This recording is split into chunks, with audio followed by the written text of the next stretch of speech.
Hello, everybody, and welcome to Action and Adventure, the Hasbro Universe podcast.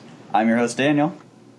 I'm your other host, Callum, and we have it's episode 20, so we have a special guest back on. It's Mr. Chris McFeely. Hi, everyone. What episode was I on before? Episode 10. Hey, I'm coming in at every 10, every decade. Yes, I mean that was kind of the idea. Admittedly, due to real world circumstances, you actually were a guest replacement host. Last time. But hey, now we have both the regular guests or regular hosts here and a guest co-host. And ironically, you're also going to be joining us to talk about another issue of Lost Light. Was it Lost Light last time? I forgot already. Yeah, it was Lost Light. It was Lost Light 9. So it was like that issue. So you're coming, and which is ironic considering that you were on for the big Scorponok Magnificence reveal, and now you're back for that plot to actually continue. That is odd timing. Well, there you go. Yes. And of course, not only that, but we also have an issue of Scarlett Strike Force number 2, and Transformers vs. Visionaries number 2. So, this will be it'll be interesting to get your kind of perspective on some of those titles, Chris. Outside of our usual, because me and Callum, we have our certain rapport, so it's nice to get a fresh, a new voice in, to bring a different perspective to the proceedings. Well, I'll do what I can. Yes. But first, we have some pretty big news. Literally a couple of hours before recording this. It's very nicely timed. Yes. Yeah, we have, as of truth be told, I assume it's probably been up on the Previews World website for a few days and no one's noticed. But yeah, it's a 3-page preview of Unicron Zero, the Free Comic Book Day issue. Free Comic Book Day is May, right? May something. The first weekend in May. No, the first weekend in June. May? June. No, it's the first weekend in May because it's always because it's always like when the big blockbuster comic book movie that's going to come out, comes out. So it's like So it'll be like May 5th this year, I believe. The idea is this Is this kind of normal practice to get these so far in advance? It's odd. Well, the comics, I can tell you from my own experience, is that the comics are ordered and sent out to retailers significantly further in advance than comics are normally ordered by retailers. And it was in the January solicits, I think, wasn't it? Yeah. Whereas comics are normally ordered 2 months ahead of time. And also from a production side, I remember speaking with John Barber once.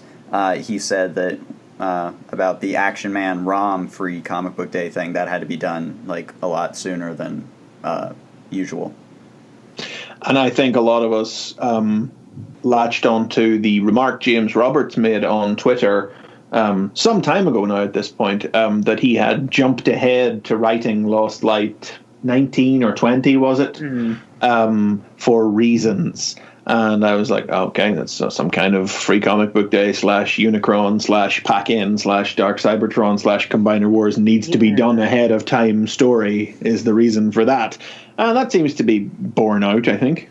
But I mean, this is still just speculation, but I feel like, Oh, that's some technical news that I'd forgotten about. That James Roberts implied on Twitter the other day that Jeff Sr. is going to be drawing for Lost Light. Well, he used Jeff Sr.'s name in a tweet. Yeah, it's all sort of it's very vague, but yes. So, Twitter handles: Jack Lawrence, Joanna LaFuente, Brendan Kill, Casey Collar, Priscilla Tramontano, Jeff Sr., Nick Roach. What have we got coming up? # Lost Light, # S3, # finale. So yeah, it's vague, but vague. But I feel like it's probably not just in reference to Lost Light. Yeah, Lost Light, Yeah. I mean, the way he's phrased the tweet as such, but I'm like, if you're doing a Unicron story, there's one classic artist. And you're going to get a classic artist back to be part of when you're doing a Unicron story, there's one guy you get. Yeah. Yeah, actually, yes, definitely. and 2 hours ago, James Roberts tweeted news soon. But yeah, it's even more vague. But Watch that news drop while we're in the middle of our Lost Light discussion. I don't know. I couldn't really imagine that they would give much more out than we already know at this stage in time, to be honest. Yeah. but We'll see. But about this preview, it definitely has some big spoilers for the current arc of Optimus Prime, especially in regards to a certain character who. Yeah. I mean, we knew it was going to happen, but still. I mean, I guess if we openly discuss the spoiler, we will have time codes on the page. So if you don't want to hear spoilers, pause. Skip ahead, but it gives away the fact that the Bumblebee is going to be fully alive again, which I think we all saw coming. I'm still very I mean, having seen it coming so clearly, it doesn't hamper my enjoyment because I've always just been wondering how are they going to do it. You know, they've assembled Hearts of Steel Bumblebee and Bumblebee's Ghost and Goldbug all in the same comic, and you can't assume that's not deliberate. Oh yeah.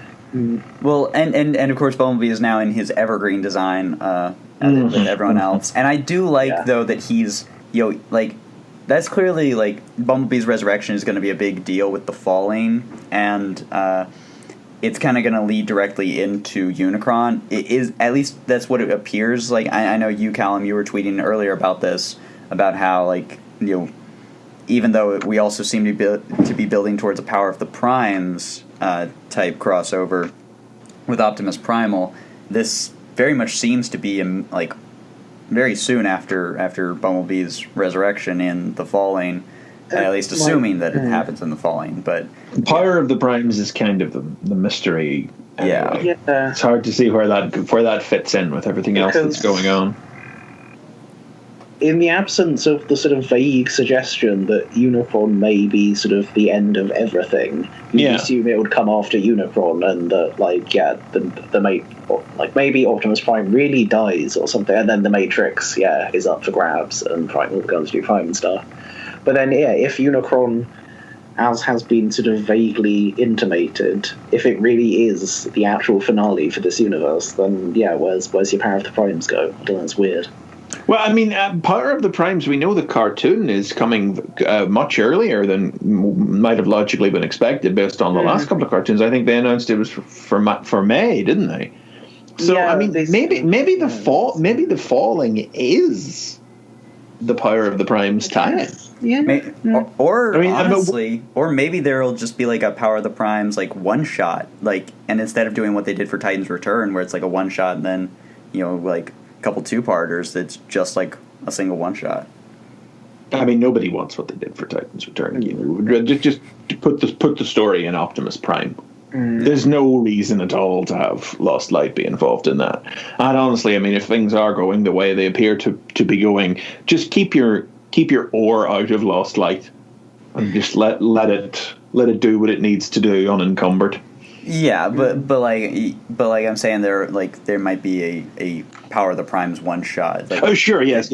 Ties into sorry, I didn't mean to say that wasn't a likely prospect. I was just going off on a tangent. The way the things are kind of progressing based on the sort of most recent solicits, I feel like kind of Lost Light may wind up be sort of that is probably going to be doing its finale story at the same time as Unicron rather than finishing before it. Well, I don't know. I mean, I feel like they're going to get that involved somehow. They'll get. I feel like the Lost Light crew will be involved in Unicron somehow. It'd be kind of weird to do a Unicron story in this day and age, and not when you have Hot Rod on call. I guess, yeah. It's because I guess it depends on when kind of Unicron 1 actually comes out. How long are they? Yeah, we don't know. I mean, I feel like they're going to be. I think it's going to be a couple of months between the free comic book day thing and the actual Unicron event itself. I mean, we have issues solicited up through, what month is this? This is February, so the solicits should be coming out in the next couple of days. And that'll be for March, April. Those will be the solicits for May. Yeah, so I don't know. because Lost, as of kind of April, Lost Light is up to like it was at 17, which was like the middle part of this kind of everlasting voices like Team Rodimus goes to heaven story, which is clearly not going to be the actual finale. Like it's clearly heading towards the end game, but it's not going to be. Yeah, I mean, I can't. Yeah. But yeah, and that what does that make it? 58 plus 17 is 68, 75. So yeah. five more issues gets you that 80.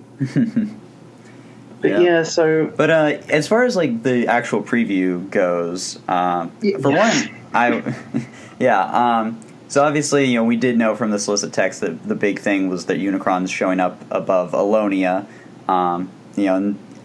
and the fact that, Rom is there. And I do like that they reference the fact that, Bumblebee has seen Rom for the, again after, 200 years. But it's not, like, I mean, that's the thing, there's not a ton, like, as far as, like, the story to really, like, grab onto, but it is, like... But I think what is interesting is the fact that, like, Prime notes that they have no idea what Unicron is. So, like, that's the thing. There's been reference to Primus's opposite before in, like, the religion of, like, the guiding hand and all that, but, like, evidently they don't actually know what Unicron, like, looks like or what it even is. And who knows if this Unicron will even have any connection to Primus. I'd be a bit surprised if it didn't. But the possibilities are there. It is kind of it's very kind of like media res. This I kind of I have to assume that sort of the end of whatever comes before this is going to be sort of it's going to set it up flashes and it's Ron calling for help and then because it's sort of very sort of it just sort of takes as given that everyone is hanging out. Is that actually? I think it's just kind of an Alex Milne looking kind of Autobot spaceship. It's not a specific one we've seen, but it's not a Sky Roller. I don't think. No, I feel like we saw that design in ROM versus Transformers, just as a sort of like you say, an Alex Milne Autobot ship. Yeah. This preview did kind of like it. I was expecting from when we heard that it was Sebastian Cheng who'd been doing like all of P. Garcio's colours on Revolution and Revolutionaries and stuff that was going to be colouring this. I was like, this is going to look really nice with Alex Milne's art, and it does look really nice. It's good looking. Oh yeah, it definitely is like a very good blend. I feel like we're looking at a. I mean, and I might be imagining it, but I feel like we're looking at a half of a double-page spread. Which purely just because that our darkest. Oh yeah, and it's odd. Yeah, I feel like we're missing an hour there that is on the other half of a double-page spread. Yeah, and actually that is a good point. Which I guess means there is like it'll be a missing. That mean this is actually like page kind of like 1, 2, 4 effectively. I guess. Yeah, I mean I don't know that there'll be anything too important on the page. It's just I assume maybe just dropped it to give us a better look, Yeah. Yeah. Kind of the other thing that just this preview made me think is like just John Barber's caption boxes are still the best. Just Autobot Prime Autobot narrator, RC full of trepidation, Bumblebee full of heart, Rom and then the Space Knight. Yeah. But also I do really love the way that John Barber really kind of heavily leans into sort of writing kind of character voice. Like Wheeljack is sort of dropping his G's and doing his kind of like New Yorker accent. Bumblebee, Hooky smokes, Rom. Yeah, which I actually had to read that a couple times. I was like, did they, like, I was like, wait, did I misread that? Like, because I was expecting holy, but yeah. Yeah, I enjoy that kind of thing. Yeah, I like it. So, yeah, it's one of those things. It's like there's not a ton to like really like like a ton of deep stuff to really dig into, but it is an interesting kind of preview. It definitely saddens me to see all the Alonians dying, but especially that like little pig thing that Star Drive had a stuffed toy of. I was going to say, like, I kind of, when I was first reading, I thought, well, that looks vaguely familiar, but yeah, I hadn't realised until someone pointed out to me that it's the thing she has a plush of. I am looking forward to seeing what happens with the Unicron story, especially to see like how involved the other properties are, not just Transformers, because obviously ROM's going to play a big part of it, and ROM is the property that has engendered the most goodwill with a lot of Transformers fans. If only because of the miniseries. But yeah, I feel like that it may be kind of limited to this Zero issue, though. Like, they've made a point of saying, like, oh, was it like David Marriott or someone saying on Twitter, oh yes, this is Transformers Unicron first and foremost, and sort of trying to sort of like but the sort of baying masses of, oh gosh, I don't want Micronauts in my Unicron event kind of people. But like there's also Chris Ryle said that the other properties like would be involved like in some way. So I still maintain the theory that it's going to be like what happened with ROM and Micronauts in regards to First Strike, where it's like tentatively related, one shot. But they're not going to be a part of the main story. No, I mean, if it's about Unicron eating Earth, obviously there'll be some G.I. Joe will do something about it. Yeah. Even if it's just dealing with the natural disasters that the appearance of another planet causes or something like that, Yeah. But I mean, you probably assume you'd be talking about a ROM one-shot, Joe one-shot. Yeah. And maybe a Micronauts one-shot. That's kind of it, because they're not going to revive Mask for this. No, not that anyone would want them to. Well, but I guess actually, Unicron kind of just Unicrons kind of hanging around. That kind of would lend itself reasonably well to just kind of tie-ins where it's just some other people sort of dealing with the vague consequences. Yes. Yeah. Red Skies, Red Skies, they used to call them. Yeah. Yeah, exactly. So, but yeah, after the sort of the vague comments at Toy Fair about possibly there being an actual full reboot after this, I'm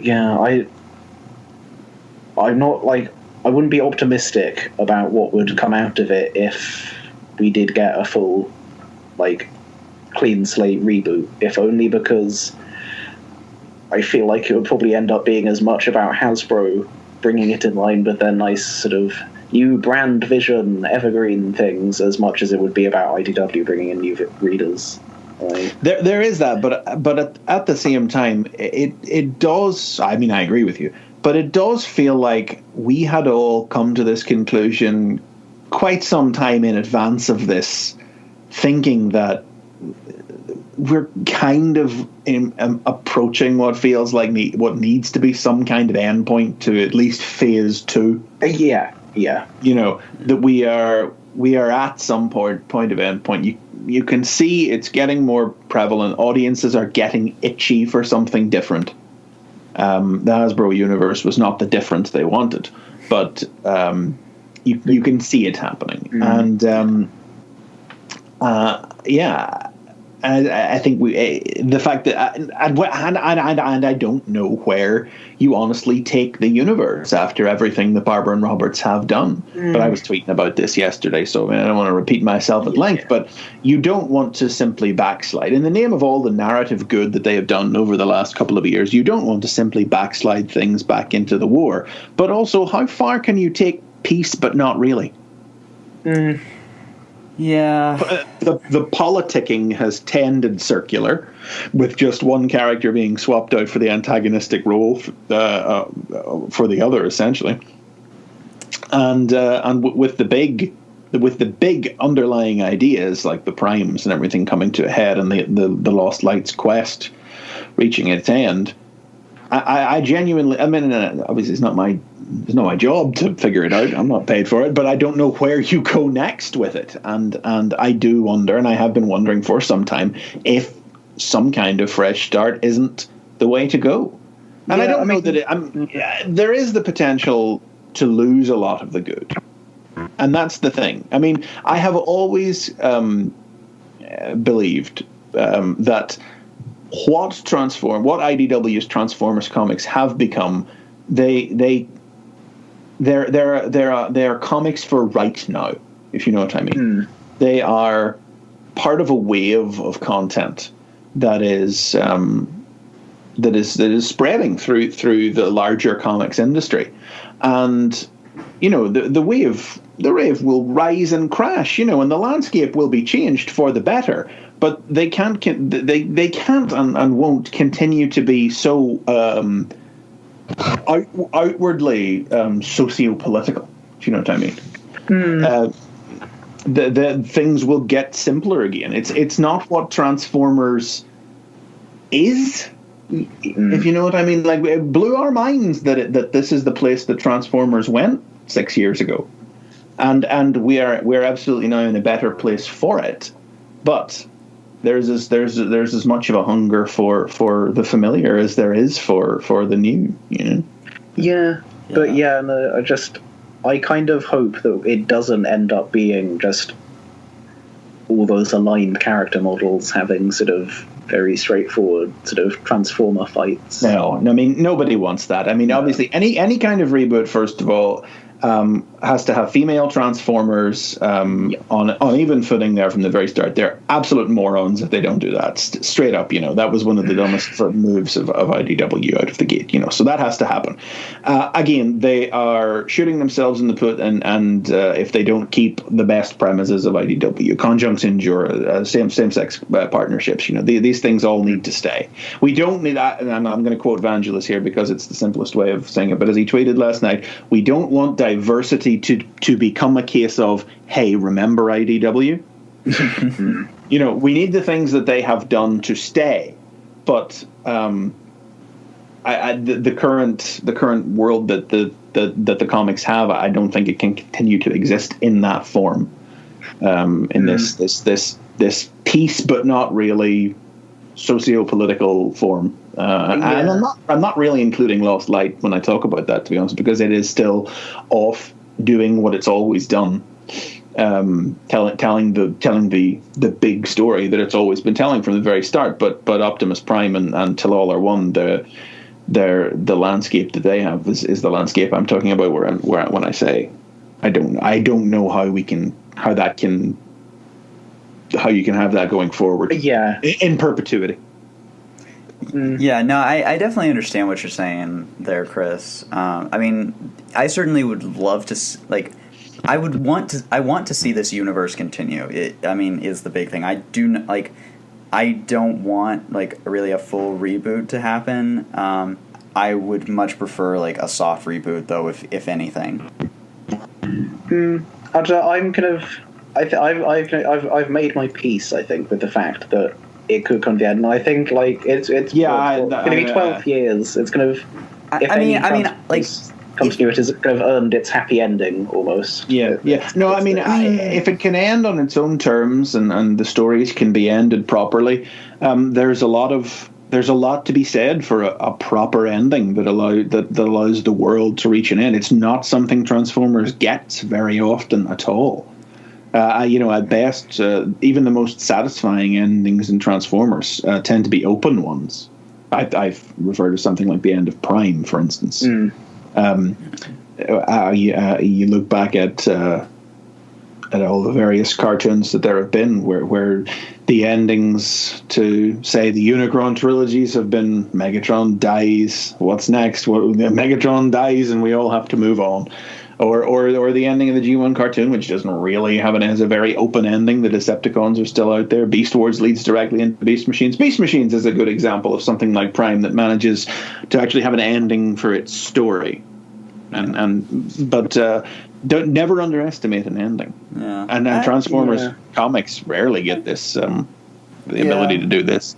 I guess that is a good point. I guess my other thing is, because I am I don't want the end of the Transformers universe to also mean the end of some of the other guys that I'm a fan of, like Rom. I guess is what is my other thing is I don't. Oh, want with the end the of best Transformers. will in the world, they're all practically over already. Yeah, like Rom is kind of does make me wonder because Chris Ryle really fucking loves Rom. Yeah. Yes. I wonder kind of even if whether they would just do some kind of standalone ROM thing in future, even if Transformers had rebooted. I don't know.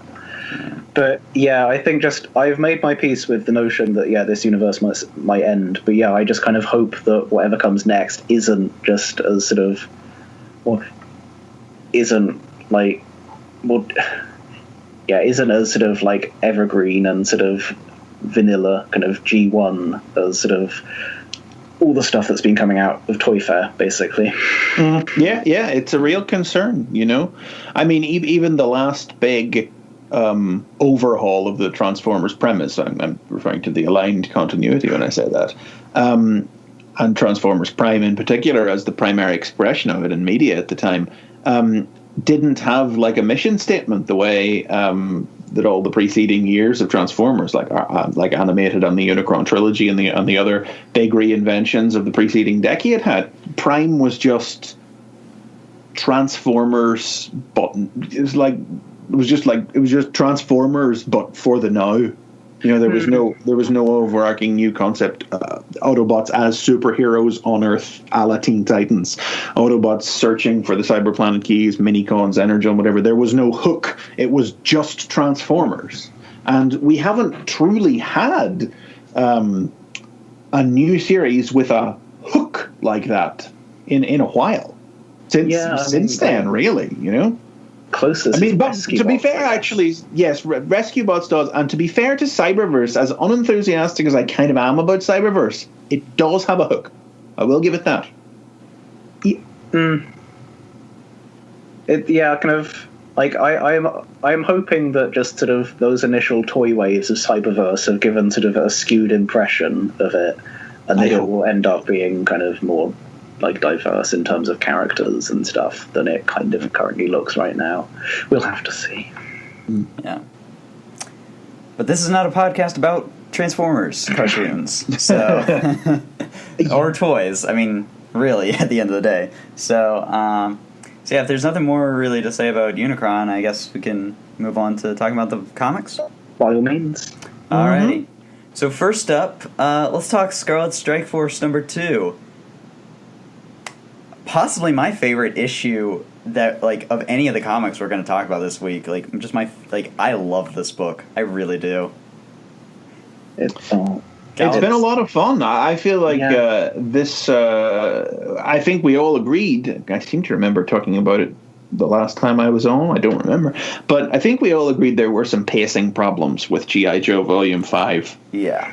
It was kind of decompressed, and you could go whole issues with it, where you could boil what happened down to like one beat. But I feel like the Mask and G.I. Joe First Strike one shots were truly like the ultimate expression of how good and how much fun this version of G.I. Joe could be. And Scarlet Strike Force, for its short time on this earth, has continued on and lived up to that, I think. It kind of that was it was the kind of the original book's fatal flaw was that it was so decompressed. Like actually, I reread all. I got 10 issues, including the Revolution one. I reread all 10 issues of that original series on like a 45-minute train journey once. I was going to say it couldn't have taken you more than an hour. And starting with those one shots, and Scarlet Strike Force maybe hasn't been quite as sort of hectic as those one shots. No, not as hectic. No, but there's definitely more going on in the pages of an average issue, the 2 issues that have been out there. I mean, and to be fair, I do wonder if we would be saying that I don't know if you guys have talked about this, if you've done any episodes since this particular bit of news or information got out in the wild, but if they'd been able to do the Inhumanoid stuff that we now know they actually wanted to do. Oh, yeah, we have talked about them here. Yeah, we did not talk about that. We'll go ahead and discuss that now for those of you who don't know and are listening to this episode. Aubrey Sitterson confirmed that the original plan for the first arc of G.I. Joe was that the monsters underground would be the Inhumanoid monsters. Like, we weren't crazy. Yeah. To say it was really relieving in a way to learn Yeah. we weren't all mad. Wait, you mean I'd I'm sort not of crazy? forgotten about it after. Now that once it was in the past, after a couple of months, I'd basically forgotten about it. Once they turned out to be fatal fluffies, I was like, oh, okay, I mean, that's a Joe thing. And then I kind of forgot about it after that. Yeah. But yeah, to hear that each of the different encounters with fatal fluffies that we got in the finished comics were intended to be encounters with different Inhumanoids, and seeing how the ideas map on, like Rock and Roll's transformation was supposed to be the result of an encounter with Decompose. I do wonder if we would be saying that that the book seemed as decompressed or as comparatively lacking in big crazy ideas as the other two, if that had actually happened, and how much wilder and crazier that would have been than Fatal Fluffies. That is, it would be interesting to go to the alternate universe and where that happened. I believe the reason that they were given was there's some sort of rights issue with the Inhumanoids. Because I think we all knew that kind of Hasbro had lost kind of the name Inhumanoids because something was up there. Primordia, but how have they managed to lose the characters? I don't understand, and I don't know. But even the Primordia page in the Unit E comic book didn't use the classic Inhumanoids characters. So that the notion that they had lost the characters was definitely out there in the info sphere, or the idea sphere. Yeah, I guess they could have done some weird licensing agreement with someone at some point in the past. I don't know. I don't know who designed Inhumanoids. I don't know. I think we know an awful lot about the origins of Inhumanoids. Yeah, let's see. I'm trying to find this. I saw on this is tangentially related, but it's a cool thing to share.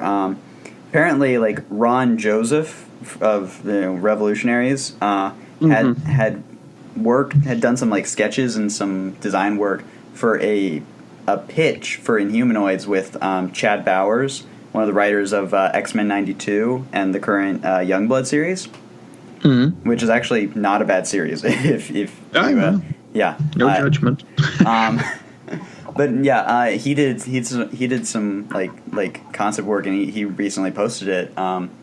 Shortly around the same time, and it really is it would have been cool to have seen the Inhumanoids, but it's apparently it was out of their hands. Because that's the thing. I don't I think it's okay for me to share this now, and I know I've shared it with you, Callum, but I don't know if I've shared it publicly. When I talked to Chris Ryle at last year's NC Comic Con Oak City, he said he teased that there was one more property that was coming soon, and I said, "Can I guess?" And he said, "Sure." And it's "Is it Inhumanoids?" He's like, "Don't tell anyone, but yes." So clearly it was a plan that just legal came down and was no, we can't do it. So I mean, it's funny because I was going to say I feel like everybody would have been more receptive to Inhumanoids than they would have to, for example, Visionaries, or even Rom and Micronauts are very much the outsiders in this whole universe, as properties that existed before Hasbro had their whole. They predate the idea of 1980s kidvertainment. Yeah. And so they do kind of feel like outsiders in a world of Visionaries, G.I. Joe, Transformers, Mask, whatever, and Inhumanoids would fit. And but it's weird because nobody knows what Inhumanoids is. Even fewer people know what Inhumanoids is than know what Visionaries is. But it still seems like it would fit better. Yeah. I know what you mean. Yeah. But anyways, back to Scarlet Strike Force. We were just going all sorts of tangents. I did really like the highlight of this issue, of course, was the fight with Raptor and Crocmaster with the dinosaurs, and the fact that a friggin' intruder showed up, and you know how much I love the Adventure Team stuff. So it's like, yes, we're seeing an actual friggin' intruder, like not just a vague reference, not just a toy, and like it's like, and so I'm interested to see like obviously that's probably not going to get explored all that much due to the like early termination of the series, but like that was still like a really cool thing, and to see him like quick kick, like teaching him martial arts, I really like that. So yeah, like I don't know if kind of because like this issue was set in basically the Savage Land, and is the intruder just like a caveman? I don't know. I feel like nothing would be past this comic, but it seems like it's just the simplest line between 2 points. But then the question is, have these things literally just been unfrozen from the Arctic ice? I mean, the implication seems to be that it's not like this was here before. This has only been created as the result of Cobra melting the polar ice caps to clear the land for them to carry out this ritual. So have these things just been thawed out, or should we just not worry about it? I took that as the idea that Cesspool has done some pollution, and now they have unthawed not the Savage Land, where there's an intruder and some kind of globulous temple. That's how I've taken it. But I do wonder, like, because I think Aubrey Citizen said that like issue 3 had already been written when the cancellation came down, but it probably wouldn't have been drawn. I don't know. I mean, comics are drawn further in advance than you'd think. So it's gonna be interesting to see next issue, like whether it does literally just end dead on kind of what would have been the cliffhanger to next issue. That's a week after next, isn't it? Mm-hmm. Yeah. Or whether there'll be some attempt to sort of. Well, it's the fact that they specifically said at the end of this one that next issue is the last issue.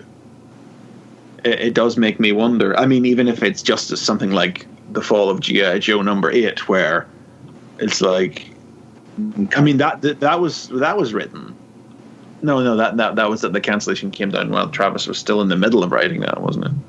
Yeah, I think like she had the one issue to try and wrap it up. I mean, and it's not as if she did. It's just the story just sort of stops, but it ends on an open note instead of on an actual cliffhanger or something. Yeah. You know. Yeah, it's weird. We'll see. You know.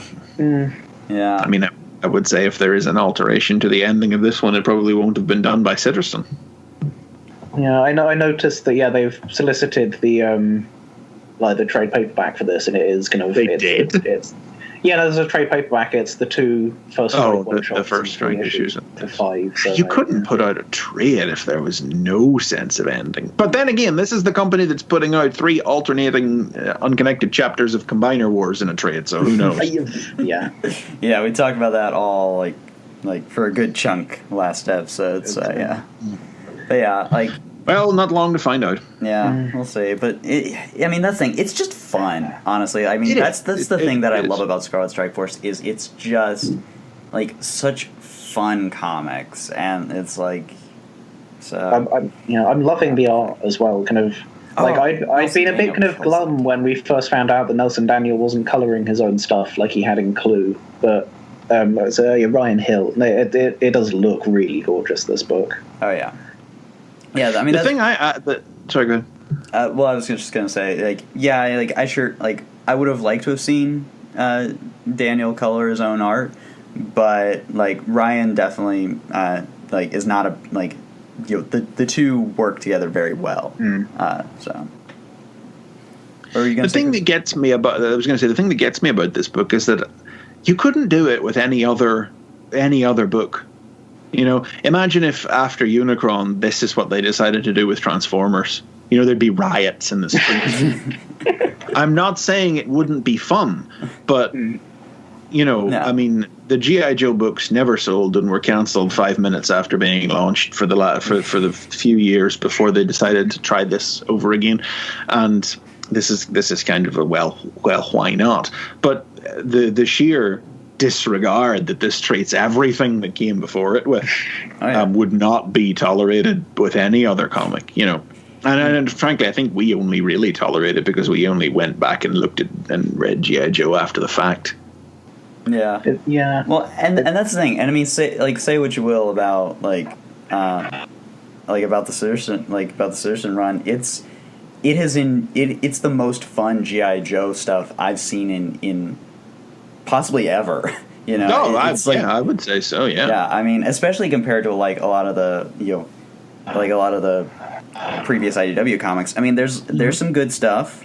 Yeah. I mean, like, I wouldn't like. I mean, I don't know whether I would say that the Citizen stuff is necessarily like the best G.I. Joe stuff to be done at IDW. It's hard to even compare it because the other 4 volumes are at least you can compare the other 4 volumes. They are in the same wheelhouse. This might as well be Regeneration 1 or something. It's so completely. I mean, obviously Joe has its own thing. I don't know where I pulled that name from.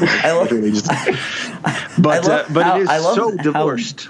Sorry, I love how quick that pun came to you. I'm sorry. Yeah, that was not scripted. Because if I was scripting it, I would have realized they have that already, and I wouldn't have used it. but yeah, it's so divorced. I mean, I honestly don't know. I don't think there's.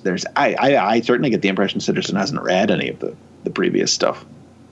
Of course, I always say, nor should an oncoming writer be expected to have read the entire 10 years. How many years? 8 or 9 years worth of GI. I think like it started around the same time as All Hail Megatron, I think. So like it was 2008.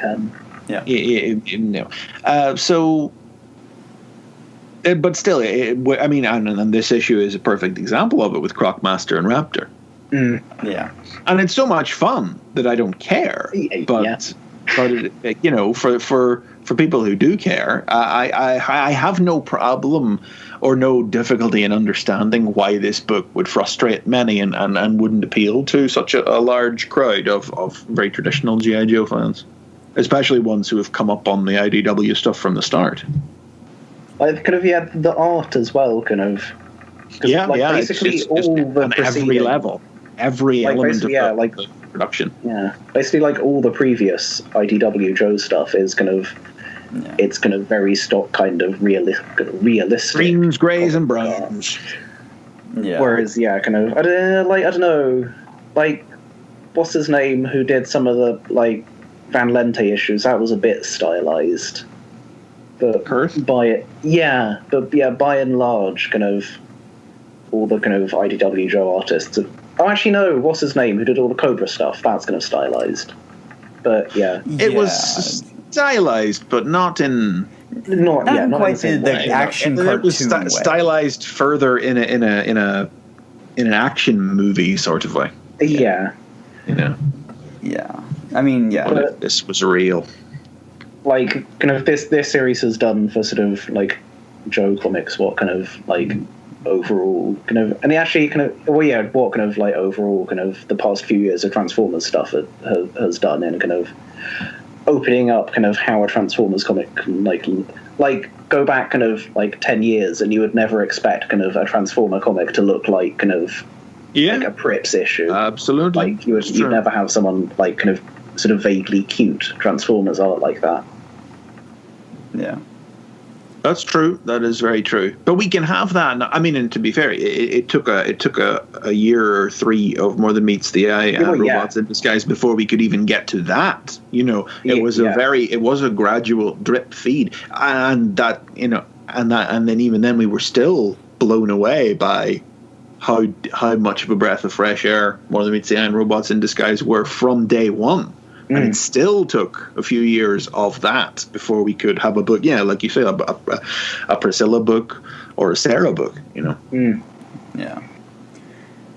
And of course, like the other big thing about this issue is we get that tease towards the end with Skywarp contacting Duke. So I'm interested to see how that plays out in the. If at all, I guess. But it's a pity that Skywarp's Skywarp subplot is finally going somewhere, just as the book is about to be cancelled. Yes, I mean, I feel like my foreknowledge of the fact this book is essentially living on borrowed time has allowed me to to come to terms with it and not become particularly and to basically accept it and to basically not be too invested in it. Yeah, if none of this gets resolved, well, I knew that was going to happen. And if it gets resolved, it's like, hey, nice surprise. And if it doesn't, it was like, yeah, well, knew that wasn't going to happen. So whatever happens, I'm good.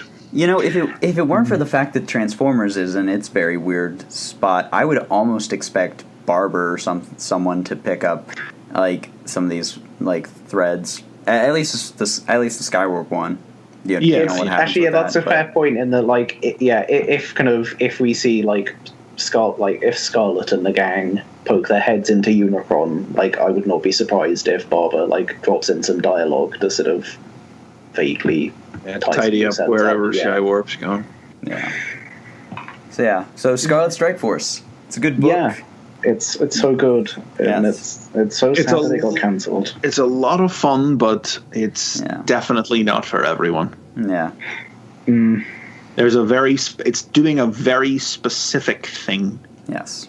You know, it's not the take on G.I. Joe that's going to open up the mass comic reading audience the way something like More Than Meets the Eye was. You know, it doesn't have that Red Mask.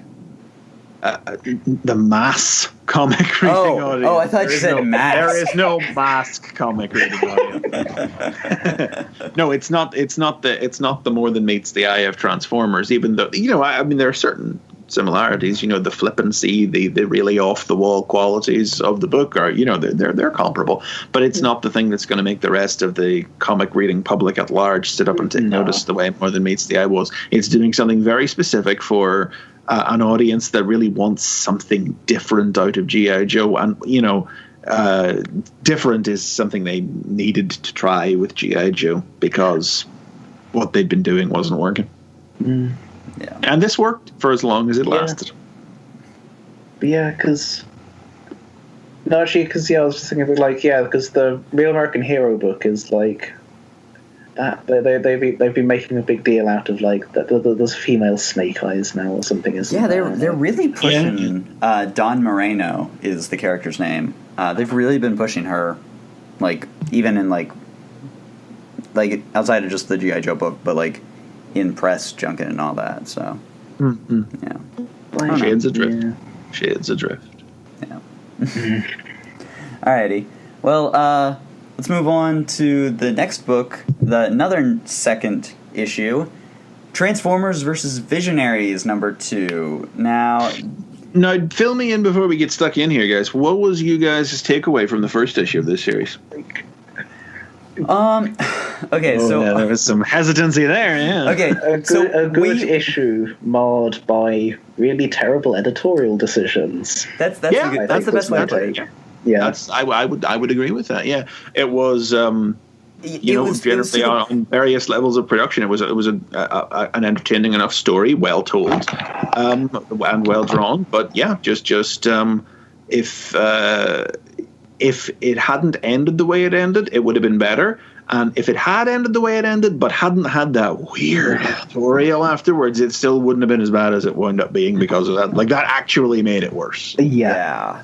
We both agree. We both agreed with that. It was one thing that, like, when we were having our discussion in episode 18, we had to specifically say, like, we had to specifically be like, okay, we are going to specifically save that thing for the end, because it just ended up overshadowing so much of the book. It absolutely did. I mean, it dominated all discussion of the comic. And no, to be fair, I was going to say to be fair, but really, it's what I want to say. To be fair, that's not the only thing that was wrong with it. was what I was going to say, which is that the editorial on the whole thing, it's borked. It truly is. Yeah. And this issue is more evidence of that. We'll get onto in a second. But it's so obvious that issue 1 of that comic, and indeed this issue, were written without full and proper knowledge of where First Strike was going to leave the setup.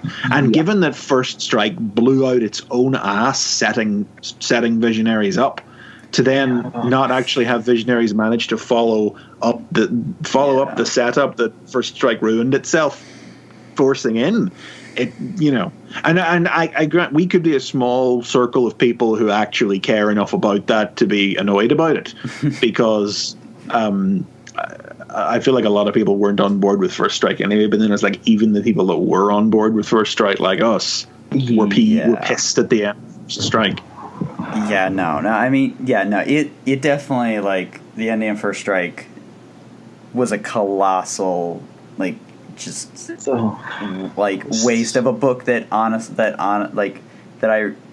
really like. I thought First Strike was a very solid story. Yeah, I agree. Like, very well done, very character driven, and then that ending comes out, like, and then especially because I liked the character of Garrison Krieger, and it did really not improve the character. It cheapened both him and Merklin as individuals by making them one. It absolutely did. But anyways, and it's not. But then, like, the problems with issue 1 of Visionaries here, they weren't Visaggio's fault. Oh no. No. It's all an editorial thing. And I mean, I'll say it again, to stick with First Strike for a second, and again, not slamming on Scott or who wrote Rodriguez. Yeah, not getting on their case, but I kind of don't understand why First Strike was given to them to write. It's a bit odd, yeah. Well, yeah, because like honestly, they weren't writing any of the setup. Yeah, it could have been. They didn't write any of the Fallout. Yeah. I mean, it's one of those things. Like Margaret Scott, at least on the press junket, said that she wanted to write us a story about Scarlett, like that she liked that character and was interested in telling a story about that character. So maybe that's how. Yeah, and she told a good story too. So maybe that. And I mean, I guess the idea was always initially that she was going to tell the follow up until it turned out what the follow up was going to be, and instead she said no, thank you, until All Our One ended. But we don't even know that. I mean, let's be honest. Let's be honest. I mean. This book is full of the cast of Till All Are One, set on Cybertron. Fair enough. What's happened to Cybertron next? Let's get. I don't want to get on IDW's case as a whole, but in the last 6 months to a year since editorial changed, there has been a degree of obfuscation in the editorial commentary and in online interviews and in press releases that didn't feel like that it wasn't something John Barber served up to us when he was in the editor's chair. And it's frustrating as a reader and as a fan to have something so obvious, for example, as what we're just talking about Margaret Scott clearly being on the hook for Visionaries at first and then saying, actually, no, thank you, because it's not the story I was telling or want to tell, and leaving. And then we all just have to pretend like, no, that's not what happened, even though it so clearly is. And can I these lines they're coming out with about Cup dying. Oh, yeah, the story of the IDW universe has always been Cup's story. Cup's story has been the story. So clearly killing Cup was absolute. No. Lips on the mic, no. See, I finally think I figured out what this book's biggest problem is. It's set on Cybertron. Exactly. That is the book's biggest problem. Is it the fact that it it's supposed to supposedly is supposed to be half Transformers, but the very fact that sorry. I'm getting ahead of myself. Go ahead. You're going to say the very fact that the most of this book's biggest issues are stem solely from the fact that the Transformers are here. Like the fact that the setup came from First Strike, the fact that a major character death was a Transformers character, the fact that in this issue, and I think this issue highlights that excellently by basically having the Transformers show up in maybe 3 pages, at best. It really and that's and I feel like Visaggio wanted to tell a Visionary story and has had to shoehorn Transformers into it, and that has really hurt this. This is a good Visionaries comic. this issue. Like, this is actually quite a good little Visionaries comic. I'm enjoying it. I enjoyed this issue as a story of conflict between the Visionaries, and then a couple of pages before and it's the sheer absence of Transformers, and who really feel genuinely like they're only thrown in for a couple of pages at the end here because their name is on the cover. Because honestly, as far as where the plot is being advanced to here in this issue, you could practically not include them. Oh yeah.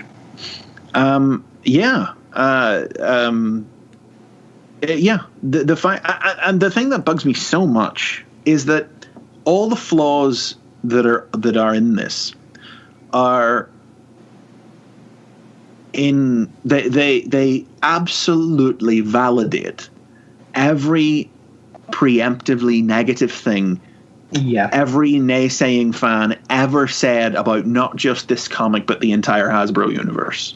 This comic is the balls up that everybody thought the Hasbro universe would be as soon as it was announced.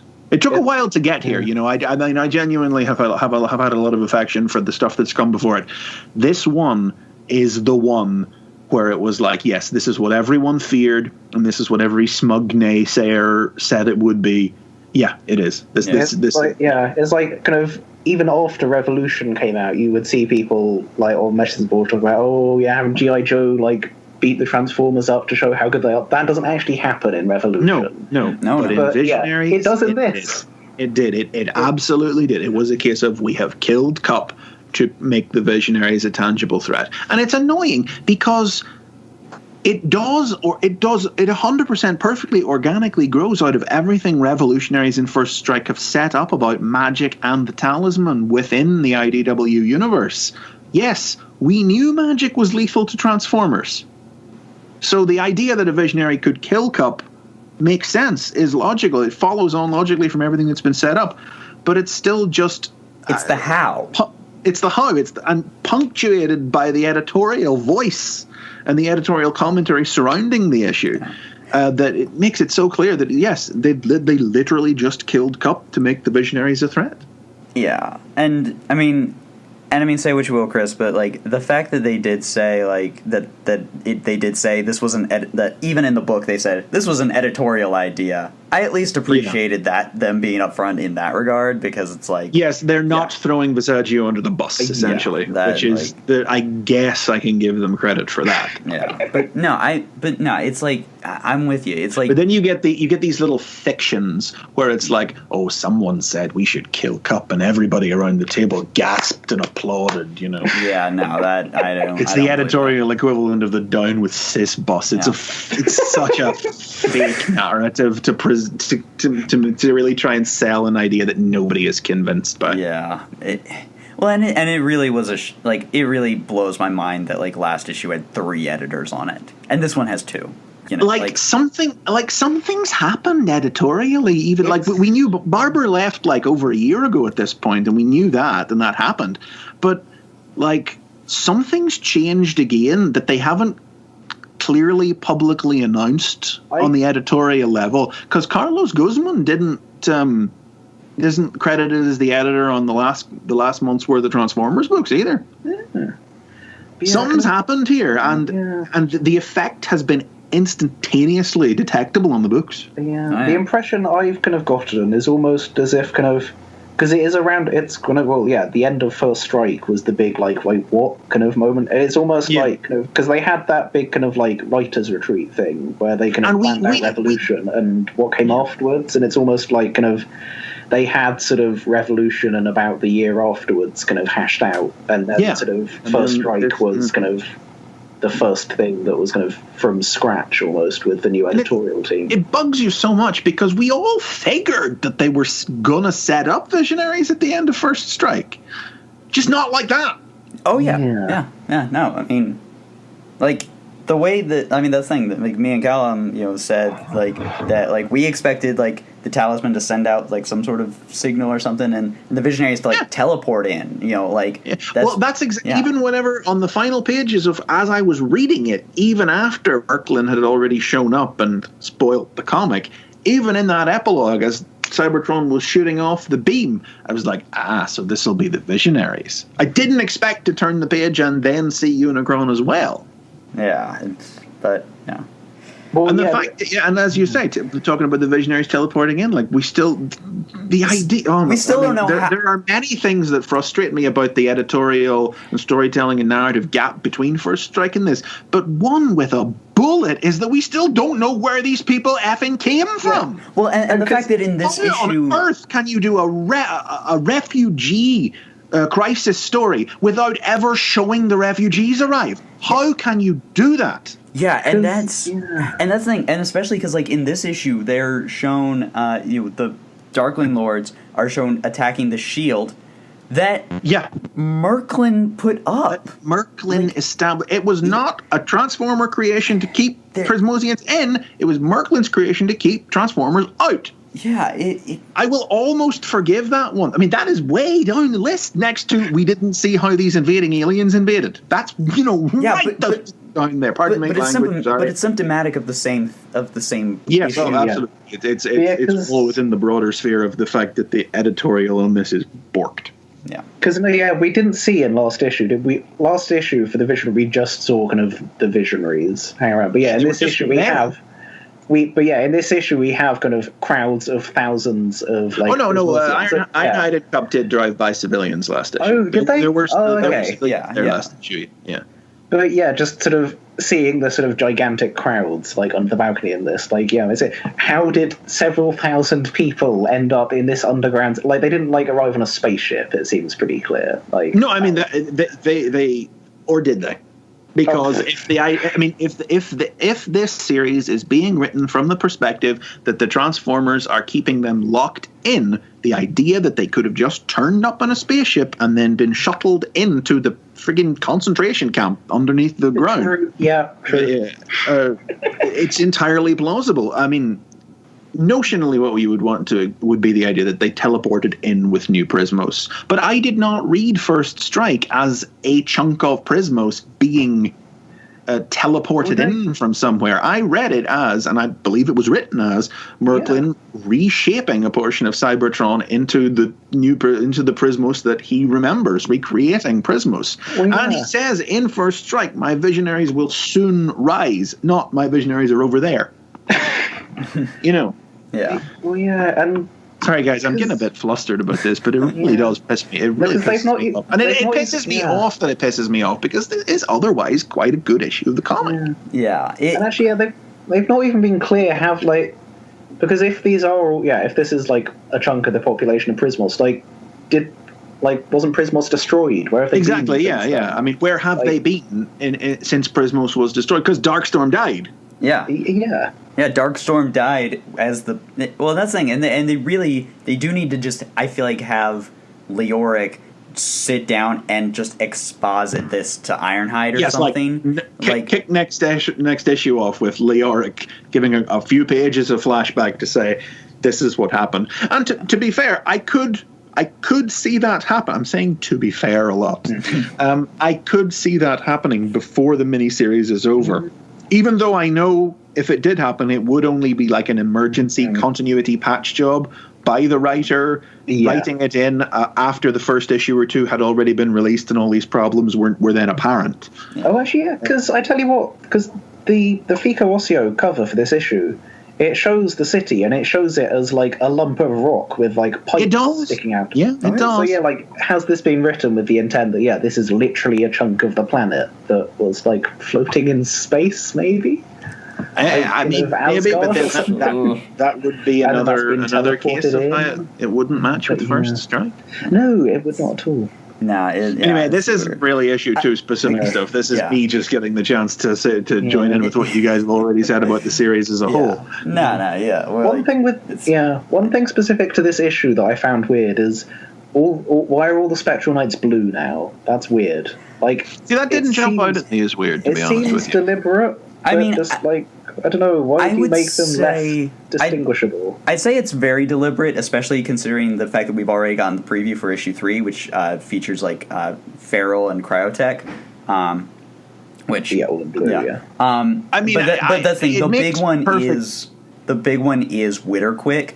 But I think I posted on the Allspark, it makes sense to kind of have them in a uniform, especially because I'll be honest, the classic Visionaries action figures, terrible color balance in terms of the figures. Like, so many of them were blue. The original Visionaries look like toys.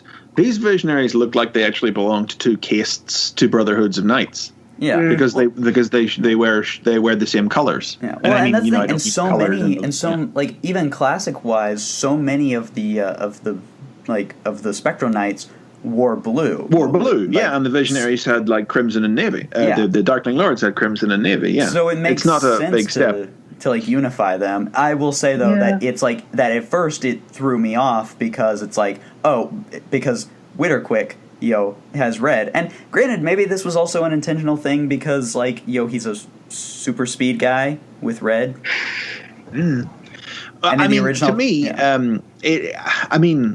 changes like that at this point, that's a change that makes sense at the very least. There's an aesthetic and a narrative notion, behind putting everyone in the same colors. For a book that artistically and aesthetically otherwise has abandoned absolutely everything about Visionaries as we knew it, which I'm not saying is a negative. It is what it is, but it's just a statement of fact. Why should I expect the costumes to be different colors? Why should I? There's a really fine line this thing's walking, and it's wobbling sometimes in regards to updating and changing and redesigning. Additional diversity is good, but I am weirdly hung up on Sindar not being a big dumb guy, because that's like that. You just change that for the sake of changing it, like. And I'm kind of not down with that. And it's like, why would a dumb guy be a baddie? So he's smart instead now. Like, I don't know. I don't get it. I don't get on with that. It's such a dumb, unimaginative approach to a character like that. Not dumb, smart now. It's so on the nose and such a simple mirror universe-y version of the character that I did legitimately wonder from the first issue, like, whoa, is he going to get hit in the head at some point over the next 4 issues and become the Sindar that we know he should be? Because it's not like everyone else is being portrayed as exactly the same character-wise or anything, but Sindar just stands out as such a is arbitrary. It's not arbitrary because it's so precision chosen. I don't know what the word I want to describe how absolutely on the nose and simple-minded this change. Blatant, that'll do. Yes. Ungracious. It is. No, I definitely get what you're saying. Like, I'll say this though, despite this being a very Visionaries focused, like, we do get a bit of more characterization from, like, the Spectral Knights and such, like, a bit, but I really do, like, would like to see a bit more of, like, the personality of the other Darkling Lords. And I don't know how much we'll actually get of that.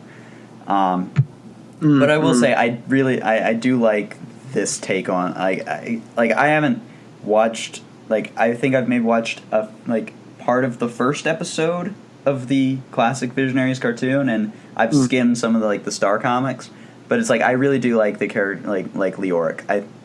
He's Leoric rings true to me in this. Like, and my reading of this comic is informed by my knowledge of that. Like, for instance, the fact that which one is it? Is it Akhtar? I forget who. I think it's Akhtar who takes out Lexor. Because Lexor is a complete putz in the original Visionaries canon, a liar and a coward, and the fact that Galadriel and Sindar fight with their totems, and Kravex squares off against Witterquick super speed, and Akhtar Guy Gardner's Lexor, and then it's over. One punch. I'm like, yeah, that's my Lexor, yeah. Yeah. So yeah. One thing I also really like is I'll admit it was a little confusing the way it was the way it was drawn with the whole turning into the animal totems thing. Yes, but that's a great example of something where it's like you genuinely don't know what you're reading. For like again, the whole of this feels like it's been written with a degree of assumed knowledge of what Visionaries are. Nobody knows what Visionaries are. Yeah. But besides that, beyond that, like, I know that the idea with Visionaries is that they're supposed to turn into their totems. Yeah. Well, that's and at first I thought that was not true in the new version. At first I thought they were summoning them like because they're using their power staffs. Yeah. And that's not how they turn into their totems in classic Visionaries material. They use the chest shields. The staffs contain other creatures that they summon to do their bidding. And to see that happen in the comic, like, I'm not accusing Visaggio or Osseo or anything of it, but it reads like nothing so much as a misinterpretation or a misunderstanding or a game of telephone over how classic Visionaries media has worked. It's wound up unintentionally warped onto the comic book page where they're doing it wrong and nobody realized. I'm not saying that's what happened, but it does mean that Leoric is literally carrying around 3 separate versions of his hologram lion hexagram. Wait, 3? Yeah, he's got one in his chest, he's got the shield, and then he's got the staff on his back. No, aren't the shield and the staff the same thing? Yeah. Like, the handle slides out of it. I don't know. I'm pretty sure the idea is that the shield becomes, like, the shield is on his back, and then he pulls it out, Captain America style, and then uses the 2 like sticks on his back to form. Well, everybody seems to have that. Everybody seems to have. Everybody carries the thing on their back, and has the crisscross sticks poking up over their shoulders. So the staffs obviously do collapse and are worn on their back. I mean, maybe, but I'll say, I guess, but it doesn't super look like. Well, I guess it sort of does. I don't know. I'll say this. But it still means they're all carrying around 2 of the same thing. Yeah. Well, here's the thing, though. It's like, and again, this is me as someone who has barely any knowledge of Visionaries outside of like Wikipedia summaries. But most like, people.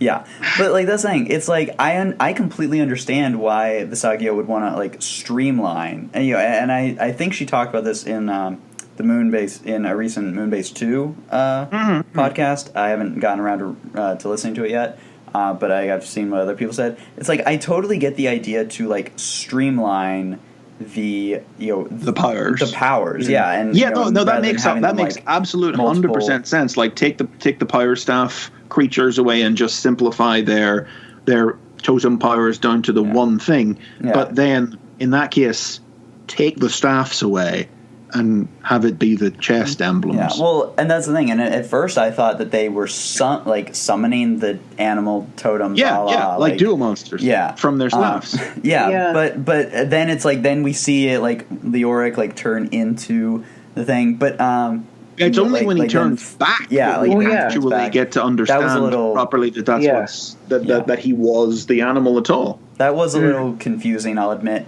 But I really do like the designs that Osseo came up with, like the more alien version of the lion, they're all cool. and the fact that the dolphin now has like a narwhal horn. I love that. That is like... Well, one of the weird things about Visionaries was that they all turned into animals that we all knew, except for Kravex, who turned into an alien dragon that was native to Prismos. So the idea that they've reinterpreted all the creatures to be like alien versions of the creatures, I'm totally cool with that.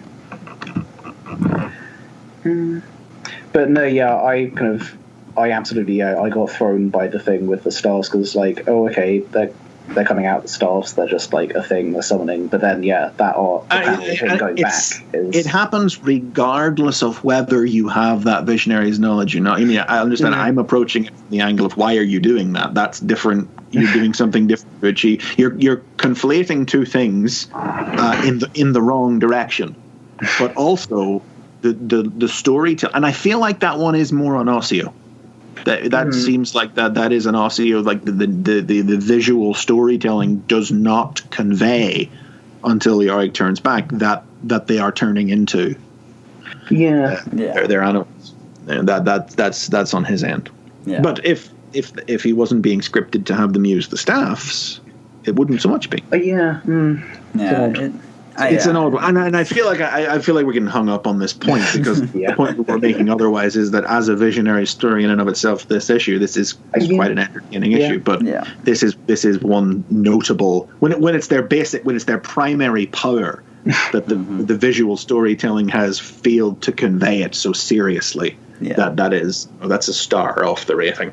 Yeah, and I mean, honestly, it's one of those things. The Transformers play such a little part in this that it's like they're basically a footnote in this issue, and we've already said that like they're pretty much the biggest hindrance to this book is just the fact that their presence on here.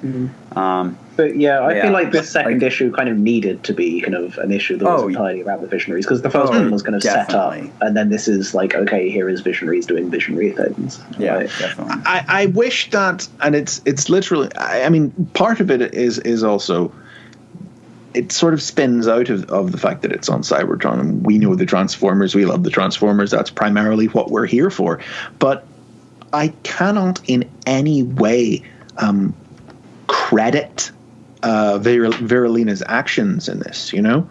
She is like the story really genuinely seems like it wants her to be presented as the as just like the aggressive counterpoint to Leoric, but she's the one that's I mean, she's evil. She is the villain. She's doing it in the name of her people. Sure, yes.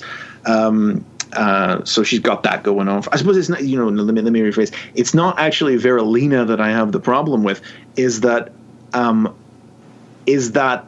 anybody could actually disagree with what Ironhide has to say about this whole thing?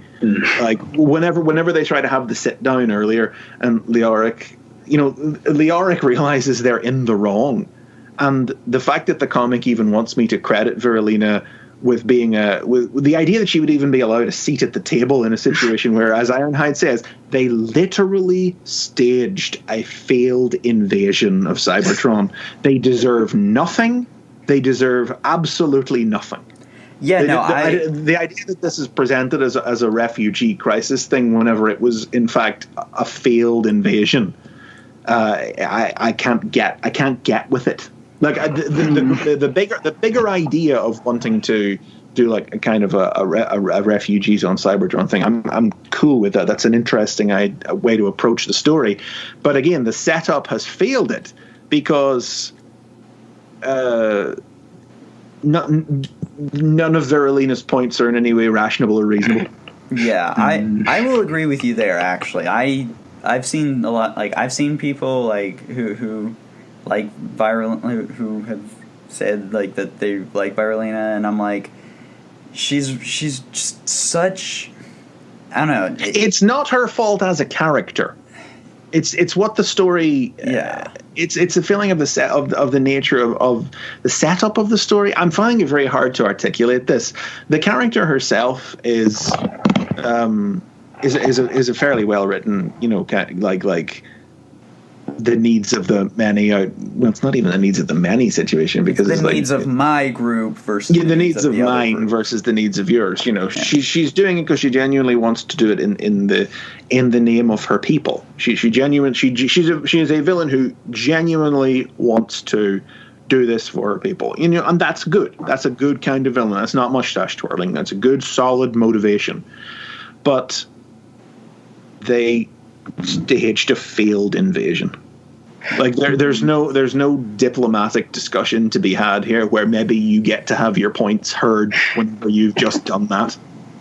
Well, no, get on your fucking knees. Sorry, language, guys. Sorry, I don't remember what you get on your knees and ask to stay, please. But I mean, I'll even say to that, like, technically the humans were the ones who staged the failed invasion. Well, I mean, Merklin used okay, but still, I mean, they're the one. Like, still, it's like Joe Colton is the one who's like locked up and everything. So, but yeah, I see your point. The story is being written from the perspective that the Prismosians are locked up. Yeah, locked inside their force field. True. Yeah, no, I get what you're saying. So, yeah, all right. But yeah, and I will say this is all, from a completely fictional point of view. This is not a real world scenario. This is not comparable to real world refugee crisis. I'm not saying this is what I expect real world refugees to do or anything, but in this fictional scenario where the magic aliens came in and tried to literally kill the living metal people's planet. They don't get a voice. They don't get a seat at the table to try and discuss what to do next. Yeah. But yeah, so trying to think if there's any other points, talking points in regards to this issue.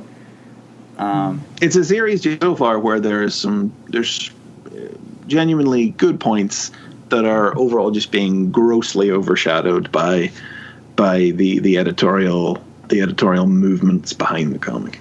Yeah. But the FICO art continues to be very nice. Yes, love the FICO art. Yes, 100% love.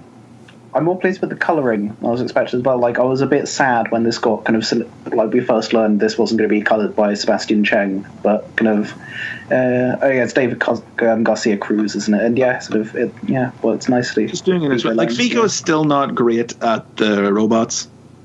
But his people look. Yeah. But his robots are still